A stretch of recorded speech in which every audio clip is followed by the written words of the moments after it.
Canada के जंगलों में 1870 में दो दोस्त एक बहुत ही मैसिव गोल्ड माइन को ढूंढ लेते हैं, लेकिन इसके मिलने के सिर्फ 2 घंटे बाद इन दोनों के साथ इतना खौफनाक सीन होता है कि इनमें से एक दोस्त की जान तक चली जाती है। आज तक किसी को समझ नहीं आई कि उधर ऐसा हो क्या रहा है। 1870 में एक गोल्ड प्रोस्पेक्टर फ्रैंक लेमन अपने घोड़े पे कनाडा के नॉर्थ सस्केचुआन रिवर के साहिल से गुजर रहा था। ये रिवर एल्बर्टा और सस्केचुआन के दरमियान में बहता है। इधर फ्रैंक के साथ कई और बंदे भी आए थे और इन सब को एक अमीर इन्वेस्टर लॉफाय फ्रेंच ने हायर किया हुआ था कि ये सब कनाडा के जंगलों में सोने की कानों को ढूंढने, और अगर इन लोगों को कोई कान मिल जाती है तो वो इन्वेस्टर इधर एक फुल स्केल माइनिंग ऑपरेशन करके सारा सोना बाहर निकाल देगा और जो लोग इसको ढूंढेंगे उनको थोड़ा बहुत प्रॉफिट भी मिलेगा। जब फ्रैंक ने इस जॉब के लिए हामी भरी थी तो वो बड़ा एक्साइटेड था इसके लिए। उसने अपने बेस्ट फ्रेंड को भी अपने साथ इसमें शामिल कर लिया था जिसका नाम था ब्लैक जैक। इन लोगों को हफ्तों गुजर गए थे इधर सोना ढूंढते ढूंढते, लेकिन इस एरिया में कुछ भी नहीं मिलता। पहले तो फ्रैंक एक्साइटेड था, लेकिन अब वो भी तंग आकर घर जाना चाहता था। अब जैसे वो सारे लोग उस रिवर के साथ अपने घोड़ों पर चल रहे थे, फ्रैंक इधर उधर जंगलों की तरफ देख रहा था तो अचानक उसको एक छोटा सा कच्चा रास्ता दिखाई देता है। पता नहीं किस वजह से फ्रैंक इस ट्रेल की तरफ अट्रैक्ट होने लग जाता है और अपना घोड़ा रोककर वो इस अजीब से ट्रेल को देखना शुरू कर देता है। फ्रैंक सोचने लग जाता है कि अब तक जितना भी टाइम हम लोग सोना ढूंढ रहे थे, हम तो सिर्फ पानी में देख रहे थे और मिला तो कुछ है नहीं। क्या पता गोल्ड पानी में हो ही ना और दूर कहीं जंगलों में हो, और हो सकता है जिस ट्रेल को वो अभी देख रहा है वो उसको गोल्ड की तरफ ले जाए। फ्रैंक मुड़कर अपने ग्रुप को इस आइडिया के बारे में बताने लगता है तो वो देखता है उसका ग्रुप ही उसको छोड़कर चला गया, सिवाय उसके बेस्ट फ्रेंड ब्लैक जैक के, क्योंकि जब वो इस ट्रेल को देखने के लिए रुका था तो बाकी ग्रुप मेंबर उसको छोड़कर चले गए थे, वो इसके लिए रुके नहीं थे। फ्रैंक को फर्क ही नहीं पड़ता कि वो ग्रुप इसको छोड़कर चला गया है, वो वैसे भी इस ग्रुप से तंग था और जान छुड़वाना चाहता था। तो वो इशारा करके ब्लैक जैक को कहता है चलना मेरे साथ इस ट्रेल पे। ब्लैक जैक हंसकर कहता है हाँ चलते हैं। तो ये दोनों दोस्त इस ट्रेल पर अपने घोड़ों को मोड़ते हैं और आगे बढ़ना शुरू कर देते हैं। कई घंटे तक वो इस ट्रेल पर मजीद जंगलों की तरफ चलते रहते हैं। इनको कोई आइडिया नहीं था कि आगे कुछ है भी, लेकिन पता नहीं क्यों इनको इस ट्रेल पर अजीब सी फीलिंग थी जैसे वो इनको अपनी तरफ बुला रहा है। जब वो इस ट्रेल पर चल रहे थे तो फ्रैंक को बैड फीलिंग आ रही थी। उसको अपने पीछे से अजीब अजीब सी आवाजें सुनाई दे रही थी, किसी के बोलने की और चलने की, लेकिन जब वो पीछे देखता था तो कोई भी नहीं होता था ब्लैक जैक के अलावा। वो ब्लैक जैक से पूछता है तुम्हें भी ये आवाजें सुनाई दे रही हैं? वो कहता है हाँ मुझे भी सुनाई दे रही हैं। वो भी पीछे मुड़कर देखता है तो कोई भी नहीं होता। दोनों एक दूसरे को तसल्ली देते हैं शायद ये हमारे ग्रुप की आवाजें हैं जो हमें ढूंढ रहे हैं, लेकिन फ्रैंक और ब्लैक जैक दोनों ही इस ग्रुप से अपनी जान छुड़वाना चाहते थे तो वो इसी रास्ते पर कंटिन्यू रहते हैं। जिस रास्ते पर ये थे उधर इनको आगे एक झरना दिखाई देता है। ये लोग अपने घोड़े वहां पर रोकते हैं, अपनी टांगे सीधा करने के लिए उतरते हैं और झरने में से पानी पीना शुरू कर देते हैं। जैसे ही फ्रैंक झरने में झांक कर देखता है तो लिटरली उसमें गोल्ड की गुठलियां पड़ी हुई थी। उसको बिल्कुल भी यकीन नहीं आता। बेशक वो इधर सोना ही ढूंढ रहा था, लेकिन उसने यहाँ पर एक्सपेक्ट नहीं किया था कि उसको सोना मिल जाएगा। वो ब्लैक जैक को पकड़ता है, उसने अभी सोना नहीं देखा था। उसका मुंह नीचे की तरफ करता है और कहता है ये देखो। दोनों हैरान थे, ओ तेरी खैर सोना मिल गया। फ्रैंक कहता है 1 मिनट जरा रुको, इससे पहले हम खुशी से पागल हो जाएं, ये तो देख लेंगे सोना आ किधर से रहा है। वो दोनों खड़े होते हैं और पानी के साथ ही पैदल आगे की तरफ बढ़ना शुरू होते हैं। जैसे जैसे वो आगे पानी में बढ़ते जा रहे थे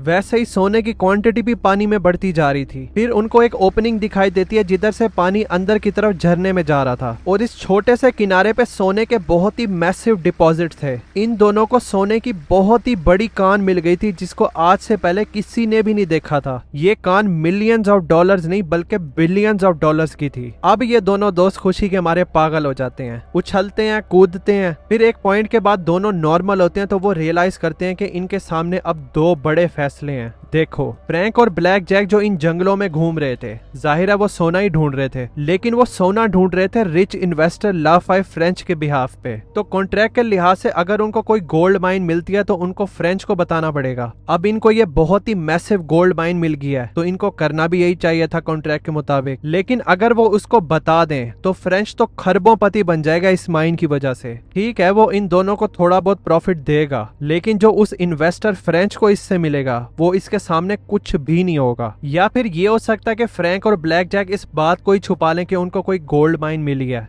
बाद में वो दोनों अकेले कभी भी यहाँ पर आ सकते हैं गोल्ड को लेने के लिए और वो खुद ही अमीर हो जाएं। हाँ, सोना ले जाते हुए इनको कोई देख सकता है, जाहिर है सोने से भरे हुए बैग्स लेकर जाएंगे तो पकड़े जा सकते हैं, तो लाफाई फ्रेंच को पता लग जाएगा और इनके लिए मुसीबत हो सकती है। लेकिन फिर भी कोई ना कोई जुगाड़ हो सकता था जिससे ये माइन सिर्फ इनकी हो सकती है और किसी को पता भी नहीं चलेगा और ये दोनों बहुत अमीर हो जाएंगे। जाहिर है रिस्क तो बहुत था इस दूसरे ऑप्शन में। फ्रैंक और ब्लैक जैक सोचते हैं कि ये बहुत बड़ा फैसला कि अब हमें क्या करना चाहिए, इसलिए अभी जरा चिल करते हैं, टेंट लगाते हैं और इस पे हम कल सुकून से बात करेंगे। ब्लैक जैक आग लगाने के लिए लकड़ियां ढूंढता है और फ्रैंक टेंट लगाना शुरू कर देता है। जैसे फ्रैंक टेंट लगाना शुरू करता है तो उसको आवाजें सुनाई देना शुरू हो जाती हैं, ठीक वैसे ही जैसे उसको ट्रेल पर आ रही थी। वो आवाजें हर तरफ से आ रही थी। जैसे फ्रैंक आवाजों की डायरेक्शन में देखता है तो कोई भी नहीं होता। उसको लगा ये ब्लैक जैक की आवाज है, लेकिन जब वो ब्लैक जैक को दूर लकड़ियां जमा करते हुए देखता है तो वो आवाजें उसके दूर बिल्कुल अपोजिट साइड से भी आ रही थी। फ्रैंक को बड़ा अजीब फील हो रहा था इस सब से। उसको लग रहा था कि शायद कोई उसको देख रहा है, लेकिन फ्रैंक अपने आप को ही तसल्ली देता है और कैंप लगाने पर ही फोकस रखता है। इसके कुछ घंटे बाद फ्रैंक और ब्लैक जैक आग के पास बैठे थे और अब वो डिस्कस करना शुरू करते हैं कि गोल्ड के साथ क्या करेंगे। फिर फ्रैंक बोल ही देता है जो वो इस बारे में सोच रहा था। वो कहता है, देखो, लाफाई फ्रेंच को इस गोल्ड माइन के बारे में बताना बिल्कुल ही बेवकूफी है। हम दोनों एक बारी छोटे से प्रॉफिट का चेक क्यों लें, जबकि हमारे पास सारी जिंदगी के लिए एंडलेस सप्लाई रहेगी खजाने की। लेकिन जब फ्रैंक अपनी इस बात का रिएक्शन देखने के लिए ब्लैक जैक की तरफ देखता है तो उसको साफ पता चल जाता है कि ब्लैक जैक उसकी इस बात पर एग्री है ही नहीं। ब्लैक जैक सांस भरकर नीचे देखता है और कहता है, यार यहाँ पर झूठ बोलना सही नहीं है। मैं सच्चा और गरीब बनना पसंद करूंगा बजाय अमीर और झूठा बनने के। इस पॉइंट पर दोनों एक दूसरे पर चिल्लाना शुरू हो गए थे और दोनों अपनी अपनी बात पर कायम थे। दोनों एक दूसरे पर चीख रहे थे तो ब्लैक जैक कहता है, मेरी बस है, और वो टेंट में चला जाता है। फ्रैंक गुस्से में कुछ देर के लिए आग के पास ही खड़ा रहता है। वो सोचता है ब्लैक जैक को क्यों इतनी जबरदस्त अपॉर्चुनिटी नजर नहीं आ रही। कुछ देर बाद फ्रैंक भी बस करता है, फैसला तो हुआ नहीं है, तो वो भी सोने के लिए चला जाता है। टेंट में आता है और ब्लैक जैक को कुछ कहे बगैर अपने स्लीपिंग बैग में लेट जाता है। कुछ देर बाद फ्रैंक लेटा हुआ था, उसको नींद ही नहीं आ रही थी। उसका दोस्त ब्लैक जैक सोया हुआ था और वो खराटे ले रहा था। उसको गुस्सा आ रहा था अपने इस दोस्त पे कि इस पागल को इतना अच्छा मौका क्यों नहीं दिखाई दे रहा, और लाफाई फ्रेंच को बताना बेवकूफी है। फ्रैंक बेचैन हो रहा था, कभी वो इधर करवट लेता है कभी उधर लेता है। ब्लैक जैक के खराटे सुन रहा था और उसको और गुस्सा आ रहा था इस पे। एकदम से फ्रैंक का दिमाग ही चेंज हो जाता है। ब्लैक जैक को सुबह कन्विंस करूंगा कि गोल्ड हम अपने लिए रखेंगे। वो ये सोचने के बजाय अब ये सोच रहा था कि मुझे ब्लैक जैक को ही रोकना पड़ेगा कि वो किसी और को ना बता दे इस बारे में। ये अब दोस्त नहीं है, ये रुकावट है। उसके दिमाग में शैतानी ख्यालात आ रहे थे अपने दोस्त को लेकर। वो लालच में बिल्कुल ही अंधा हो गया था। फ्रैंक खड़ा होता है, टेंट से बाहर निकलता है, कुल्हाड़ा उठाता है, टेंट में वापस जाता है, कुल्हाड़े को ऊपर उठाकर सीधा ब्लैक जैक की खोपड़ी में मार देता है। ब्लैक जैक उसी वक्त मर जाता है। कुछ देर बाद फ्रैंक कैंप फायर के पास बैठा था तो उसको ख्याल आता है कि उसने ये क्या कर दिया। वो इसका बेस्ट फ्रेंड था और ये ऐसा कर कैसे सकता है। जब वो ये सब सोच आता तो उसको टेंट की तरफ से कुछ महसूस होता है। वो मुड़कर देखता है तो उसको अजीब से रोने की आवाजें आना शुरू हो गई थी, जैसे कोई जानवर मरने वाला हो। वो सोचता है, एक मिनट, ब्लैक जैक अभी तक मरा नहीं है क्या? वो तो ये आवाजें नहीं निकाल रहा। वो सोचता है, नहीं नहीं, ये तो हो ही नहीं सकता। ब्लैक जैक के सर के 2 टुकड़े मैंने खुद किए थे, उसकी ये आवाज हो ही नहीं सकती। फ्रैंक ये सब सोच आता तो ये रोने की आवाजें उसके और करीब और ज्यादा ऊंची होना शुरू हो गई थी, लेकिन आसपास कोई भी नहीं था। फ्रैंक की फट जाती है। उसको वो सेम आवाजें भी आ रही थी जो इससे पहले वो उसको सुनाई दे रही थी, लेकिन इस बार वो आवाजें बिल्कुल क्लियर थी। वो इसको बता रही थी कि हम तुम्हें टॉर्चर करेंगे जो तुमने ब्लैक जैक के साथ किया है। फिर एकदम से हर तरफ बिल्कुल खामोशी हो जाती है और वो सारी आवाजें बंद हो जाती हैं। फिर अचानक से टेंट में से इंतहाई खौफनाक इंसानी चीख की आवाज आना शुरू हो जाती है। इस पॉइंट पर फ्रैंक घोड़े की तरफ भागता है और उस पर सवार होकर यहाँ से दूर अपने दोस्त ब्लैक जैक की बॉडी से दूर भागना शुरू कर देता है। जैसे जैसे वो यहाँ से दूर जा रहा था उसको अपने बिल्कुल पीछे से वो आवाजें सुनाई दे रही थी, जैसे वो इसके बिल्कुल साथ हों। फ्रैंक इतना डरा हुआ था कि वो पीछे मुड़कर भी नहीं देखता। अब उसको कोई परवाह नहीं थी सोने की, उसको बस यहाँ से निकलना था। कई घंटे बाद फाइनली फ्रैंक जंगल से निकलकर टाउन में आ जाता है, जिधर ये ग्रुप जंगल में आने से पहले रुका था।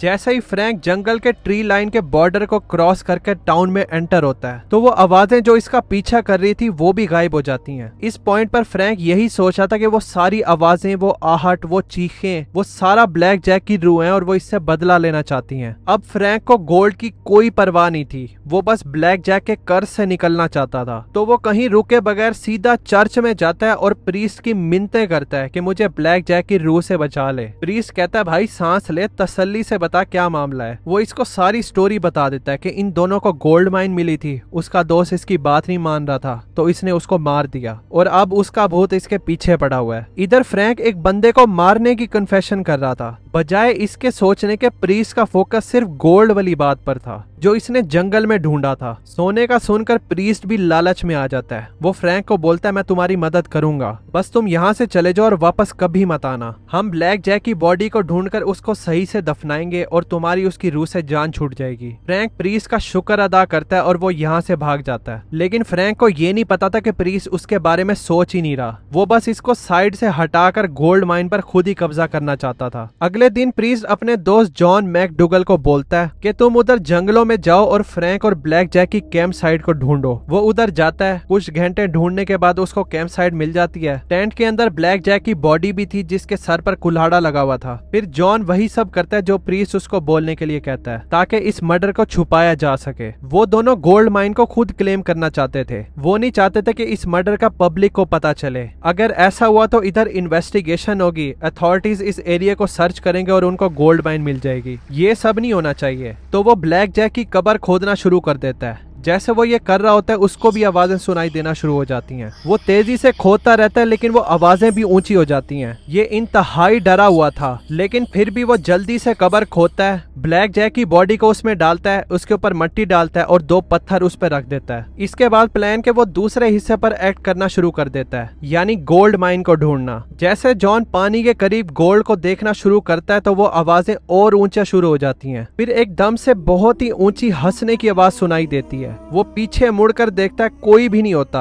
ये इंतहाई खौफनाक थी। जॉन कहता है भाड़ में जाए सोना। वो अपने घोड़े की तरफ भागता है और इधर से ही भाग जाता है। कुछ दिनों बाद जॉन और प्रीस्ट एक दूसरे को मना लेते हैं कि वो आवाजें वहम थी और कुछ नहीं था। उनके दिमाग में था कि उधर इतना सारा सोना पड़ा है, उसको ऐसे कैसे छोड़ दें। तो जॉन फैसला करता है कि वो दोबारा जाएगा जंगल में सोना ढूंढने के लिए, लेकिन इस बार काफी सारे बंदों को लेकर जाएगा। ये सब लोग उसी रास्ते से होते हुए फ्रैंक और ब्लैक जैक के कैंप साइट पर पहुंचते हैं और वो हैरान हो जाता है। वो पत्थर जो उसने ब्लैक जैक की कब्र पर रखे थे वो गायब थे और इनका खून से भरा टेंट भी कहीं नहीं था, वो भी गायब था, मानो जैसे कैंप साइट एग्जिस्ट करती ही ना हो। जॉन को इस बात की समझ ही नहीं आ रही थी। ये एरिया बिल्कुल ही आइसोलेट था और इधर कोई भी नहीं आ सकता था। इससे पहले जॉन बेशक ये सोच रहा था कि ये सब चवलियां हैं कि ब्लैक जैक की रूह इधर फिर रही है बदला लेने के लिए, लेकिन अब का सीन देखने के बाद उसको भी लग रहा था कि शायद वाकई ये जगह हॉन्टेड है। एक बार फिर से जॉन मुड़ता है और इस एरिया से ही भाग जाता है। वापसी में प्रीस्ट के पास जाने के बजाय जॉन एक बार में जाता है और उधर इतनी ज्यादा शराब पीता है कि कुछ दिन बाद उसकी अल्कोहल पॉइजनिंग की वजह से मौत हो जाती है। और जॉन की मौत के बाद ही बहुत सारे अनएक्सप्लेन्ड डिजास्टर शुरू हो गए थे जो सारे के सारे इस सोने के साथ लिंक थे। पहले तो वो प्रीस्ट अपने दोस्त का गम मनाने के बजाय सीधा जंगल में ही चला जाता है खुद सोना ढूंढने के लिए, लेकिन जो ट्रेल उनकी कैंप साइट पर जा रहा था वो फॉरेस्ट फायर की वजह से जल कर ही तबाह हो जाता है। फिर लाफाय फ्रेंच, वही इन्वेस्टर जिसने गोल्ड ढूंढने के लिए इस एरिया में बोला था, उसको भी इस गोल्ड माइन के बारे में पता चल जाता है। वो फैसला करता है कि मैं खुद ही ये गोल्ड माइन ढूंढूंगा और जिस गाइड बंदे को उसने हायर किया था जंगल में उसको ले जाने के लिए, वो बंदा जंगल के रास्ते में ही मर जाता है। फ्रेंच ने सुना था कि ब्लैक जैक की रूह इस एरिया में ही है और वो लोगों को रोकती है सोना ढूंढने के लिए, लेकिन फ्रैंक इन सब कहानियों को इग्नोर कर देता है और सिर्फ गोल्ड पर फोकस रखता है। और अगले 30 साल तक वो इस जंगल में जाता रहता है गोल्ड माइन ढूंढने के लिए और आखिरकार फाइनली उसको वो मिल ही जाती है। ये चीज उसने अपने आखिरी लेटर में लिखी थी जिसको वो घर भेजता था अपने। लेकिन उसी दिन जब लाफाय फ्रेंच ने अपना ये आखिरी लेटर भेजा था, उसके कैबिन में आग लग जाती है और उसकी मौत हो जाती है बगैर गोल्ड माइन की लोकेशन बताए। लाफाय फ्रेंच की मौत के बाद लोग ये मानने लगे थे कि वो गोल्ड माइन वाकई ही कर्स्ड है और आज तक किसी को भी वो गोल्ड माइन नहीं मिली।